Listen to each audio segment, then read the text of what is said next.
Good morning, good afternoon, good evening, wherever you are in the world. I'm Nicolas Véron. It's my pleasure to introduce this session of the monthly series, What Now Europe, at the Peterson Institute, as always, with great help from the Peterson Institute team. Special thanks to Gina Weldon and to Jessica Parada for making it possible today.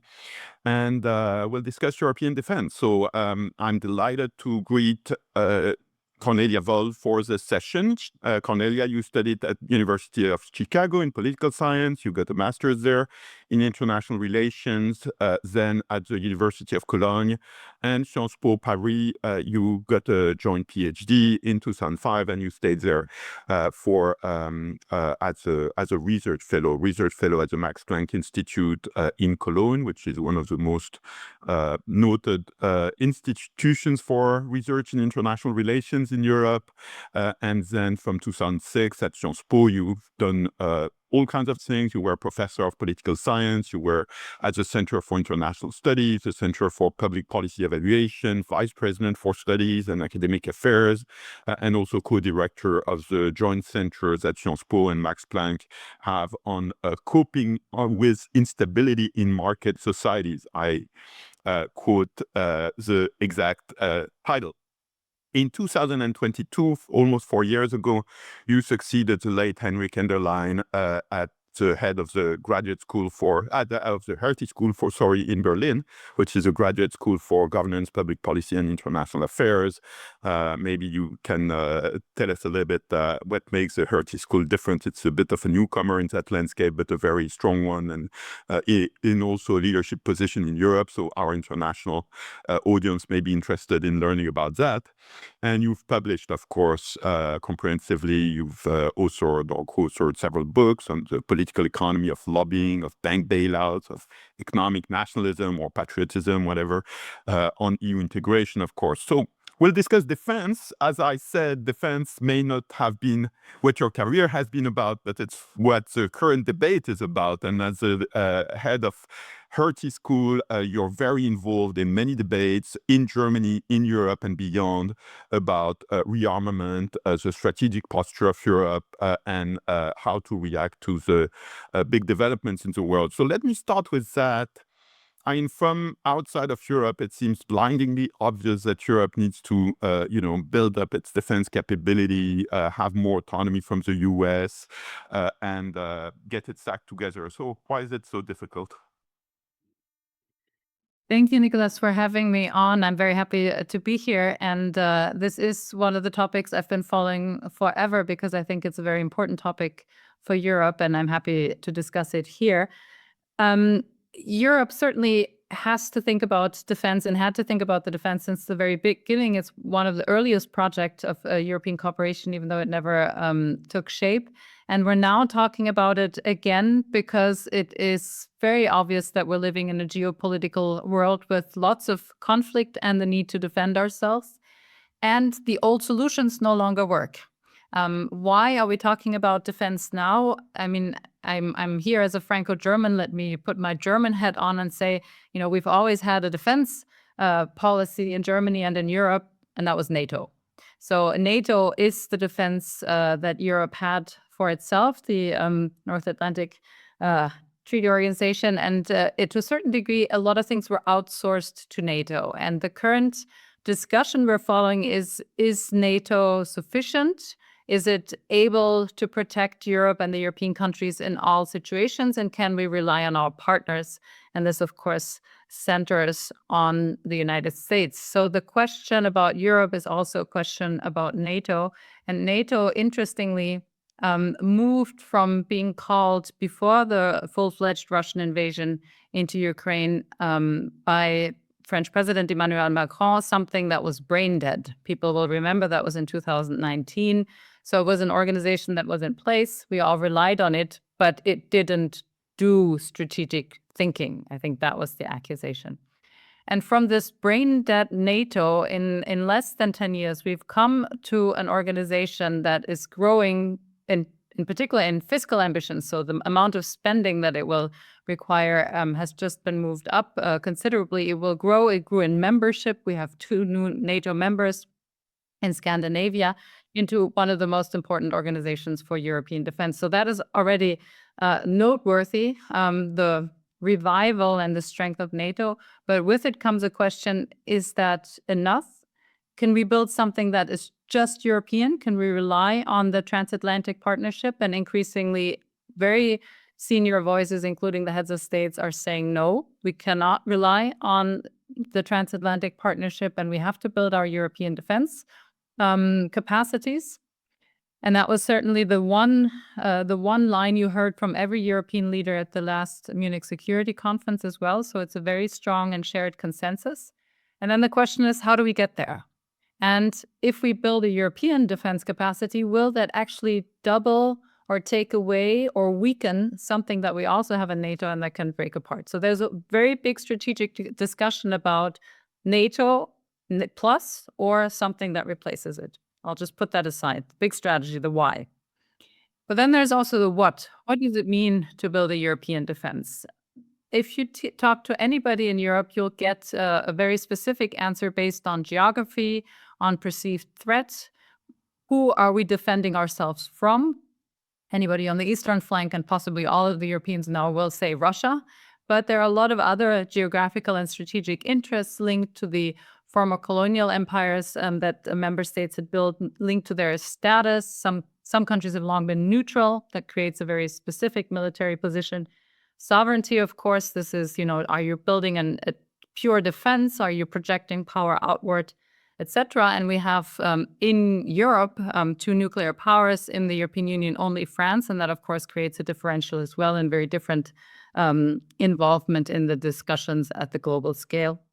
And with that come very different public opinions also on what defense is and what defense should be. And I'll develop that for the German case at length if you like, because Germany is a very specific animal in this discussion. I'm happy to talk about that. So what are we trying to do by building European defense really is a complicated question with at least as many opinions as we have member states, if not more.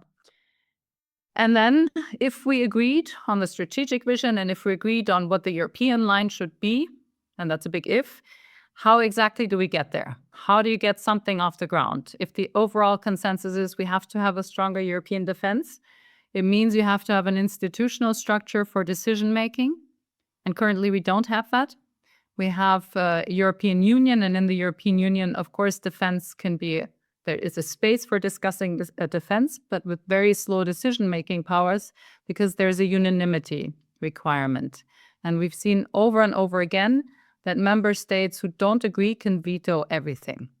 And we also have, most people following this will be a little bit familiar, we have deep divisions in particular with countries such as Hungary, which are not convinced that Russia is a perceived threat and which will veto things like sanctions and other initiatives the other European member states wanted to do.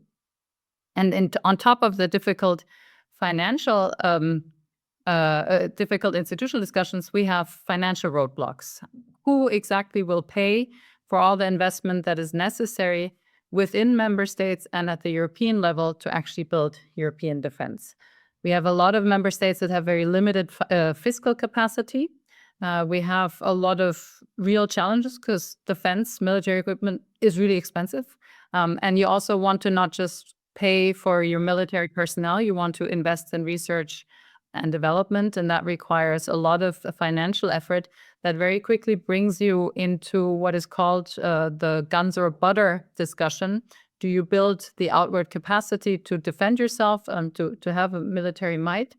Or do you do the general social policies a country might need, health, education, energy, all the other internal issues that you also want to have money to spend on? And when the money is not enough, how do you cut one in favor of another? Very difficult discussion as well. So I just wanted to put all of this on the table. We are still unsure what exactly the big strategy is.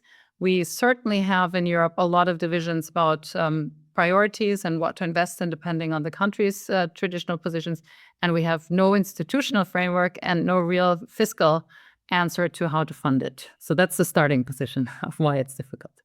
Oh, that was great. And after hearing you, I guess my feeling at this moment is that Europe will never get its act together. So is that too pessimistic? Well, I remember the 2019 discussion, and I mentioned it and Emmanuel Macron nicely summarized it with this brain dead comment, because I was teaching Europe at the time, and I had a special session to undergraduates about European defense, and I was very pessimistic. And I had this graph that shows you weapon systems, and it compared weapon systems in the United States and in Europe. And the question is just to, the 18-year-old sitting in front of me, how do you build a European army? And you have to make them use weapons in some sort of meaningful way. How do you do that when you have, for example, tanks? The US has just one main battle tank. On the European side, we have something. Back then it was 17. I think we're at 19 or so. But let's just say 20. It's 1 to 20 for the sake of argument, because every country might have a different type of tank that they use, or maybe you have several in one. And then you build an army that's supposed to use all of this. Is this going to be like you when you become a car rental driver and you're just quickly able to switch from one model to the other? In military equipment, you want to make sure people are trained on that equipment, able to use it. That's much easier when you have one rather than 17 or 19. And if you go through all the different aircrafts, ships, missiles, etc., the comparison in weapon systems in Europe and the US is somewhere between 180 or 200 on the European side to 30 that the military would need to master on the US side. So you just see a fragmentation that is huge. On top of that, as always, even the French army, when it was built back in a couple of centuries ago, had to struggle with languages. How do you give instructions to people who don't speak the same language? And eventually you say everybody speaks the French, and then it works. How do you do that in Europe? What's the line of command? What language are instructions given in? So you also have our 24 languages to. You're making me even more pessimist now. So what's the saving grace? So I'm running through all of these things to say we're really, really far away. But given how pessimistic I was in 2019, what happened since then, and what happened with the full-fledged Russian invasion, and with the response that Europe was able to give, I just kept at every single step of the way being completely impressed with how coherent the European response was in terms of sanctions, in terms of attitude, in terms of where they stand and how they wanted to respond to Russia in this particular content. How NATO got revived, how much agreement there was to actually start investing into military capacity. So in 2019, I don't even know what the military investment was in terms of GDP. That's what's always cited. But I'll give you a figure. Maybe it was 1.5% of GDP on average. Maybe it was, you know the numbers? I suspect it was in aggregate. It depends a bit on your perimeter, but it was probably slightly below 1.5. Yeah. Okay, good. So let's start with 1.5. And then there was this painful discussion led by the US, which wanted Europe to be more responsible for its defense. Can we do 2%? Can we do 2.5? Now we have a commitment to actually move up to 5% of GDP in military spending. That is a huge jump for many of the countries, in particular the ones that said, who needs defense? We have other priorities. So within But that's not an enforceable commitment, is it? Sure, but already it's something that gives quite a strong direction of what people are willing to sign on paper. Now, we will get into the nitty-gritty of how long will that take? And what do you actually invest in? And again, now maybe let me take a minute to go into the German case, and what do you do with all the money that you're investing? So there's a lot of questions to be asked, but you asked me, should we be pessimistic? And my answer is, I would have never thought that within the last 6 years, all the changes that Europe produced were possible, and they happened. So let's not be pessimistic. Let's try to see how we can fix the challenges that are still remaining, because the direction of travel certainly is a very clear one.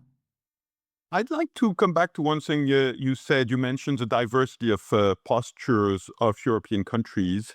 And obviously, there's the European Union, which at this point is 27 members, maybe soon 28, because Iceland has been making moves. Maybe you can comment on that.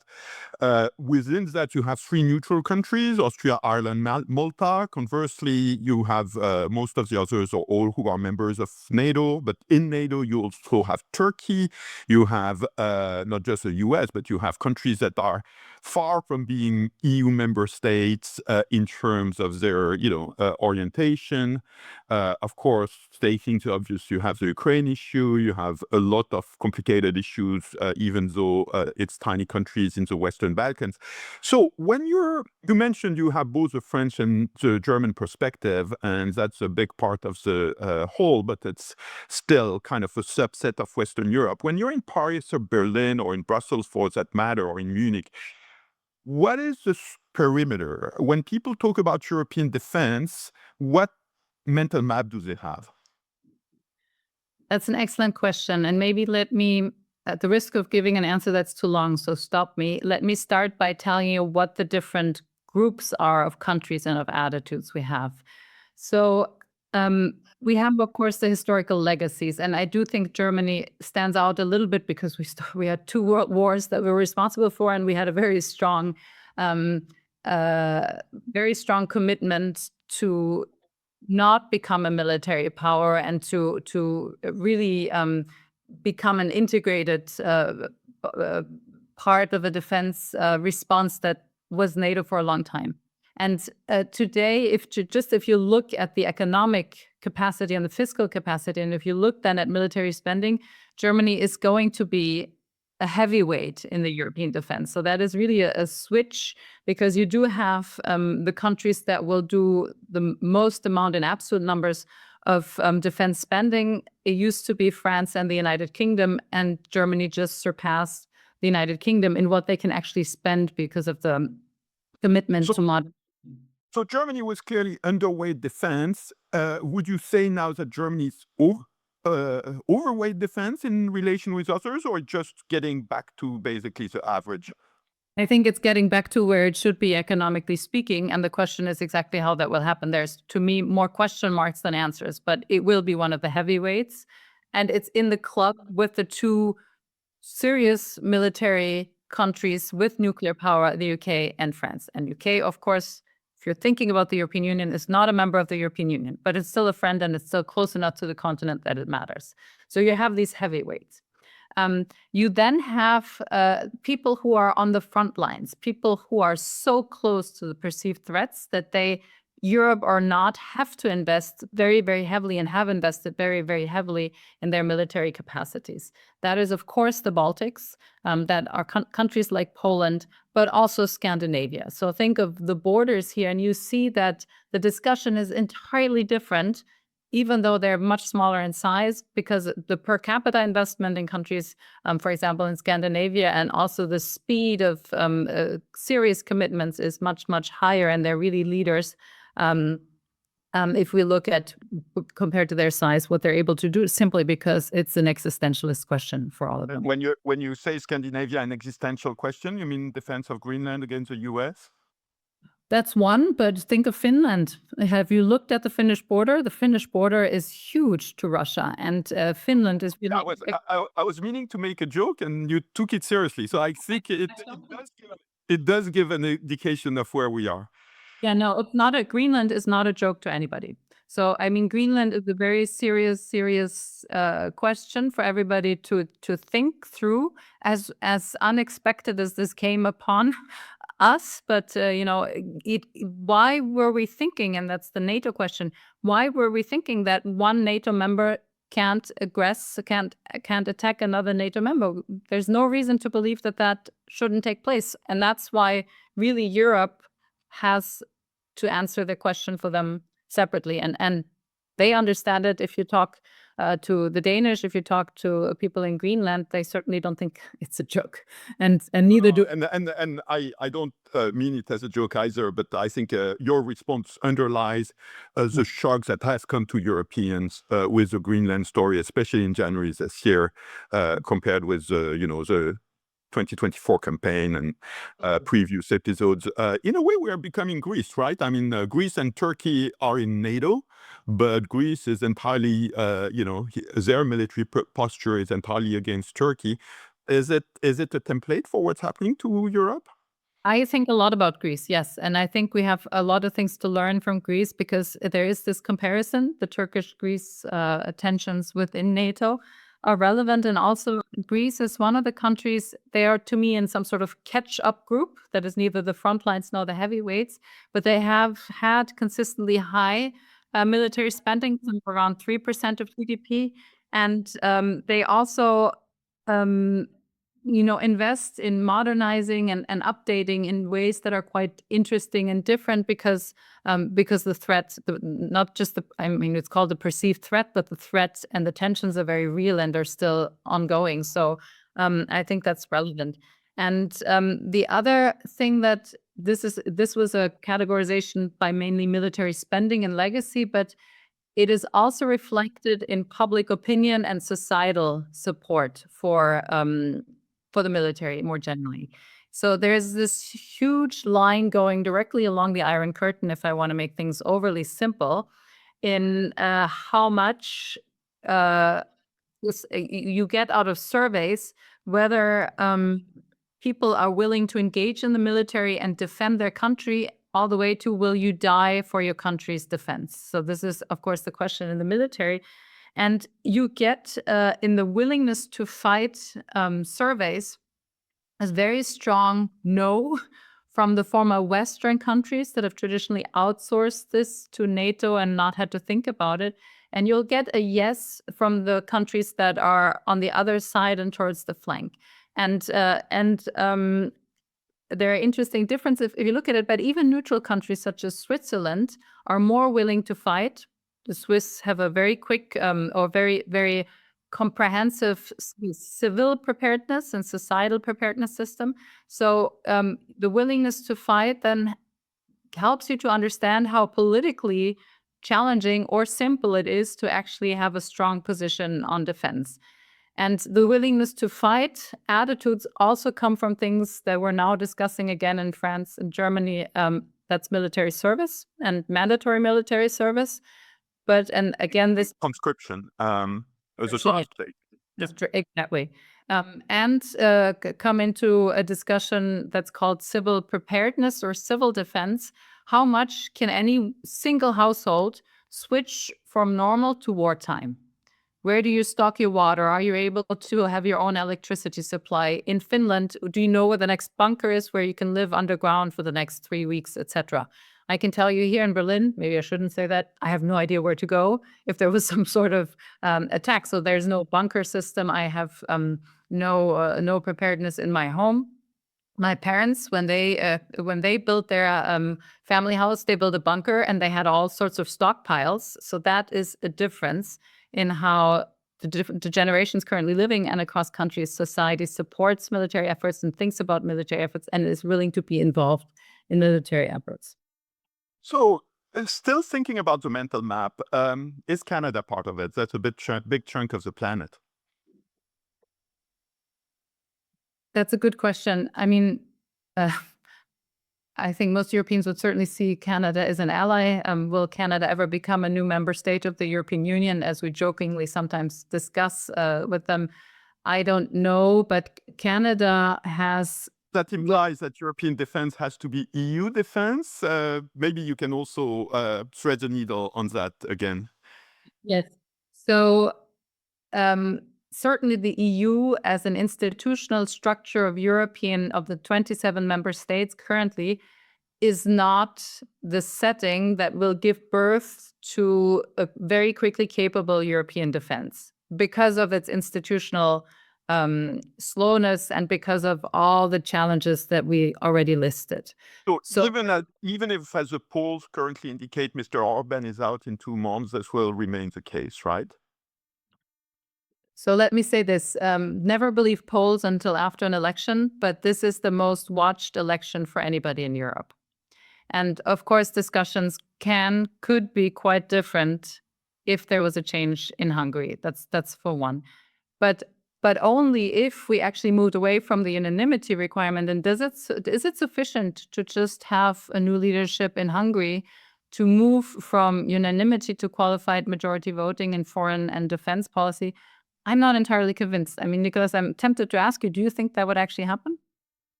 Well, the election, I don't know, but I agree with you. I think even assuming Orban's opponent, Peter Magyar, wins the election, which is what the polls currently indicate, as you said, that's not a forecast.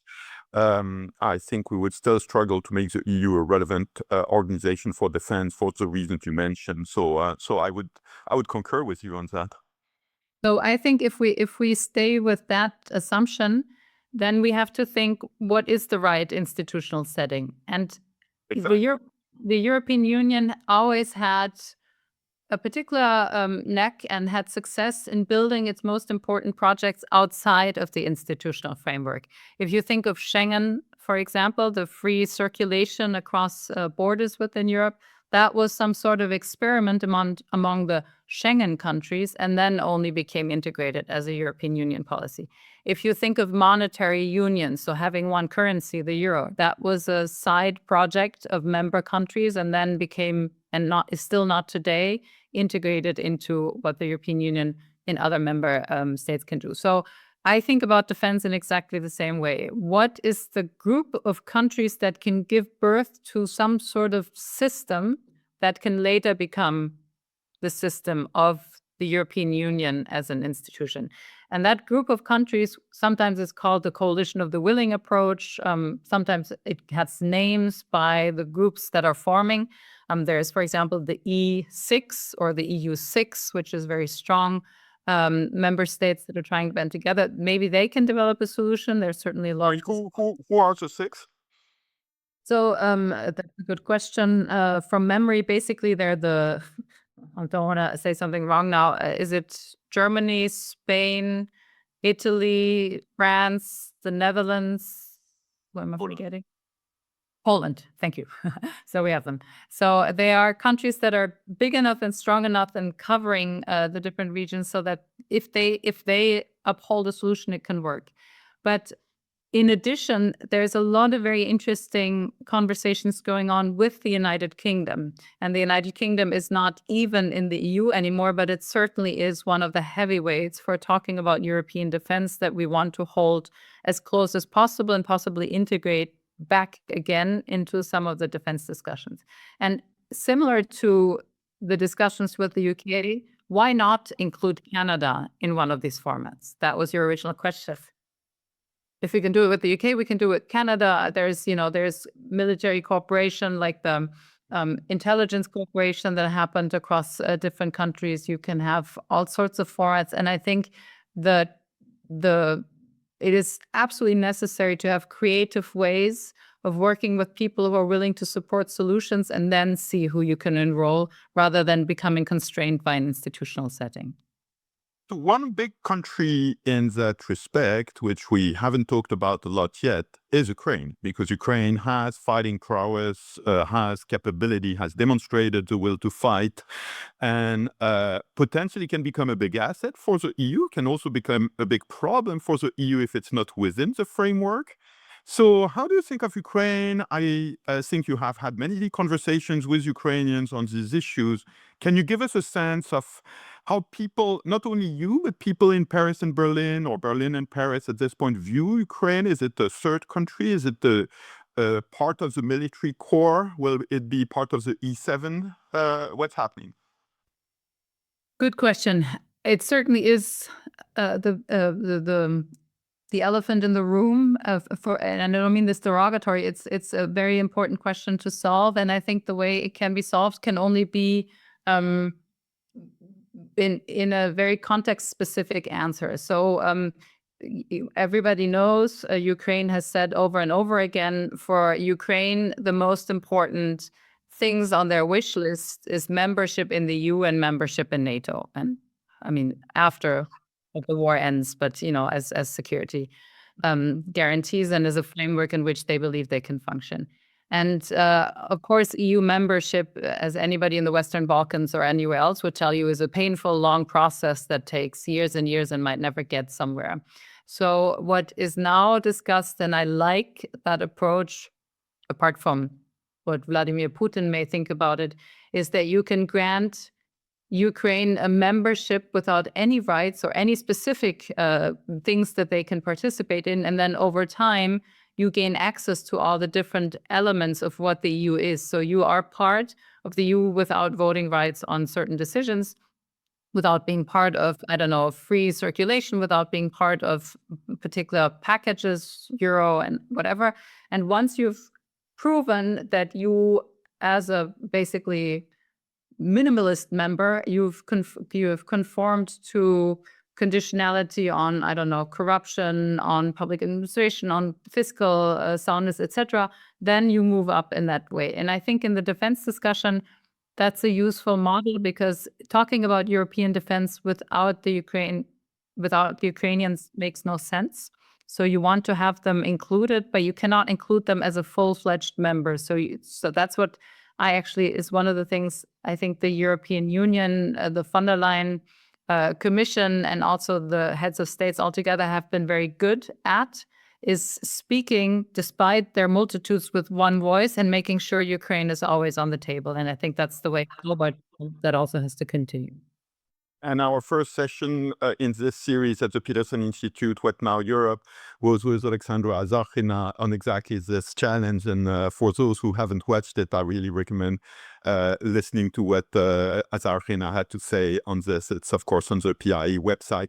Let me move to something that you mentioned at the very beginning and intrigued me. You mentioned the legacy of colonial empires for some of the EU countries. Of course, this is primarily France in the EU. Also, of course, next door, the UK, maybe to different degrees, Spain, the Netherlands in different ways. And others, Belgium comes to mind for better or worse.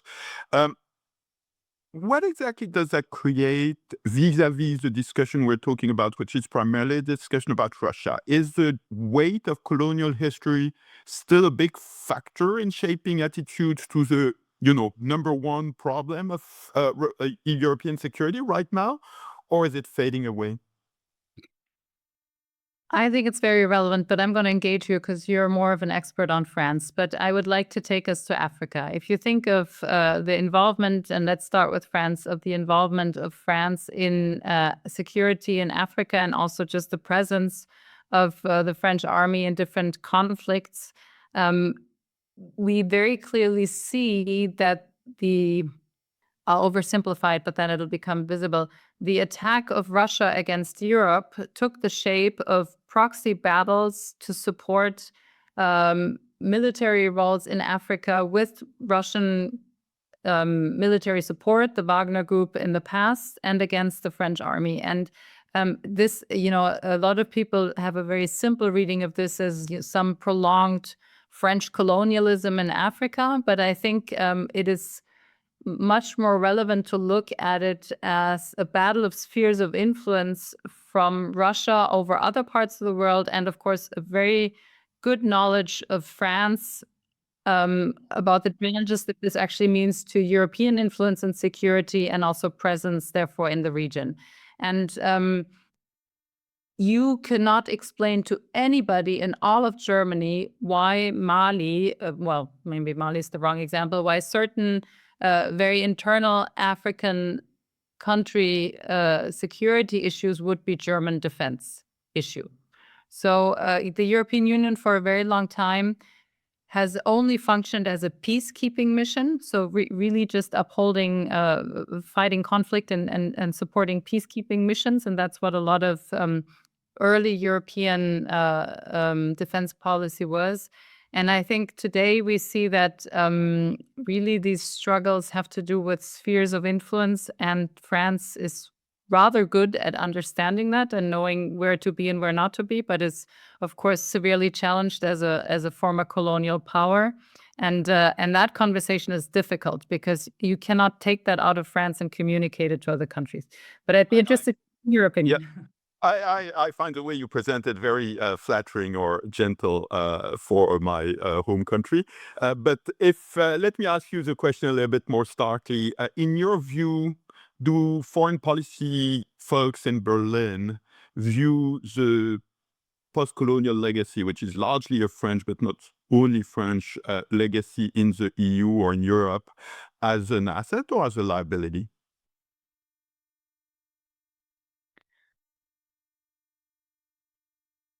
I don't know if I can answer that question. If one of the two comes to your mind, please say it. And well, I think they view it as completely idiosyncratic. They view it as some sort of French particularity that they just don't understand. So when you come into a conversation, they'll say, "Oh, and then it's the French again with this or that." And they may understand that it comes out of the colonial legacy, but they just don't get it. They don't find it relevant, and they just kind of find it also politically impossible to sell to their own audiences. So they just kind of want to get rid of it. I don't think it's because it's a liability, but it's just unexplainable. This reminds me, I heard an international organization official recently paint discussions on their board, and the way that person was picturing it, just as don't kill the messenger, was that only 4 countries on the board had a view on every topic, basically, and that was predictably the US, China, the UK, and France, but that the other countries only had views on specific selected topics, not on every topic. And I found that intriguing in terms of the way you can transpose that to European debates.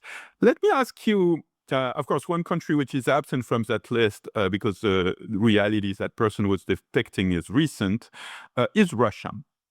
So let's move to a different challenge. What is the European plan for Russia? Let's assume there's an end to the war with Ukraine, which everybody wants at this point. How do Europeans in Berlin and Paris in particular, or beyond if you want to comment, view the future of relationships with Russia, what they want to happen in Russia? Is there any view? It's a good question. I'm not sure. My impression is we're not yet ready to ask that question entirely, but it will come, and maybe let me make you travel back in time to project a little bit of what would be in the future.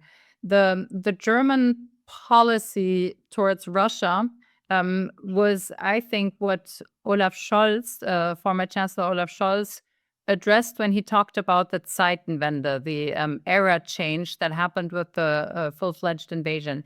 Because what happened before was a paradigm where a lot of German leadership knew about the Cold War and everything else, but wanted to engage with Russia through economic ties. And the Zeitenwende was the moment where that hope broke. Because it had worked for the European Union. You work with your former enemies, you create economic ties, Wandel durch Handel, we call it, so change through trade, and you engage enough so that you will pacify relations. And that hope broke into pieces. That was the paradigm change. And I am of those that think, and it can't be patched up and put back together. I do think that is a permanent break. But I'm not in an environment where I think that is an actual consensus. I think some people still hope that if the war ends and if we move into some other relationship, we can reconnect with Russia. I also would like to say with the Russian friends that I have, Russia is not Vladimir Putin, and Putin is not eternal. So what Russia are we talking about? Is there going to be change in Russia as well? And how are we going to interact with a different Russian government? So I'll put that away because that's now getting us into very deep hypothetical waters. But I think there will quite quickly be divisions of what exactly the Russia policy should be between those who are either on the eastern flank and who will repeat and repeat over and over again. We've told you time and again, Russia cannot be trusted under any circumstance. And at least in Germany, I know some bits and pieces they'll say, oh, let's try it again. Maybe we can engage with them. They're so important. Let's reach out for the sake of our own history and ties. And so I don't know if that'll be entirely coherent, but I think the dominant one is the one that knows today that Russian attack against Europe hasn't been just a military attack against Ukraine. It's a hybrid war that goes through all infrastructures, through all economic systems, that uses, of course, intelligence, data, any economic ties in order to keep Europe constrained, that is happy to weaponize migration, that is happy to weaponize everything at their disposal of our economic interconnectedness, and that we should make sure we very sparingly expose ourselves to the risks that represents. I have a question in the Q&A from Mark Vail on Germany, but before that, I want to ask you a follow-up question, because in the US, there are many people who talk about, what has been commonly referred to as a reverse Kissinger, right? Kissinger got China on the US side against Russia, or at least that's a narrative that has a lot of currency in Washington, D.C. I'm sure in Beijing it's viewed differently. And the reverse Kissinger argument is to say, actually, the US interest is to decouple Russia from China, to be with Russia, to have the Europeans somehow go along with that, and to create a unified bloc of the US and most of Eurasia against a real enemy, which is China. Does anybody in Berlin think about that scenario? How is that viewed? And that's Mark Vail's question? Oh, that's my question, and then we'll come to Mark. So please make a very brief answer to my question, because I want to keep the few remaining minutes for Mark. So I think it's important for everybody to understand that this complete obsession with China as the system rival enemy is a US obsession. So there's a lot of reserves or hesitations in Europe about how exactly to deal with China. But when asked, I think the majority of Europeans will be Russia hawks, so tough on Russia, and China doves. You make sure you protect yourself, but there's no reason to be as paranoid currently, I think, about China as Russia. That's my sentiment. So this is my finger in the air sentiment of where we stand. So this whole, is it in the US interest to decouple Russia from China? Probably certainly is, but I would advise against making choices that are going to be a gamble on riskiness in that manner. So now to Mark's question, and we have a few minutes for that, even though we're coming to the end of our session, unfortunately. But he's asking, there's a tightened vendors, there's this commitment in Germany to increasing defense and procurement, but it's often described as, hopelessly bureaucratic, stuck in the past, lots of scandals in the last years about defense procurement in Germany, inefficiency, basically lack of capability. How do you see, with all the conversations you have with German officials, is Germany going to be able to confront that legacy? I'll say yes. You wanted a short answer. I think yes. I think, of course, it's struggling. There are certain issues. There's also, we have a lot of money to spend on defense now in Germany, but what do you spend it on? And European countries in general, but possibly also Germany, still has a significant part of their spending go into personnel costs. And, that's something that is, of course, relevant in even pensions. But how much goes into R&D? How much goes not into the traditional defense industry? We have Rheinmetall, we have, the typical tanks, ammunition, fighter plane type of things. How much goes into AI? How much goes into drones? How much goes into things that, maybe future warfare? And I think the Germans are grappling with this in the very traditional, theoretically it's called political economy of who lobbyists hardest. Can the newcomers win against the incumbents? All of that is always true in politics and is true in Germany currently. But let's try to see if we can master that. I have no reason to be pessimistic. On that optimistic note, this will be the end of our session. There are so many more questions that I would like to have your opinion on, but thank you so much, Cornelia Woll, for an illuminating perspective from Berlin with a French touch. The next session of our series, What Now Europe, will be on March the 12th. I will greet Gertjan Koopman, the Director General for Enlargement at the European Commission. So we will have some overlap with this session, because enlargement is tied with European defense, but also a lot of other issues, including on the Western Balkans and, of course, Ukraine and now Iceland. So thank you so much, Cornelia. Thanks to everybody who participated. Special thanks to Mark Vail for engagement. And I look forward to seeing you again soon. Thank you very much.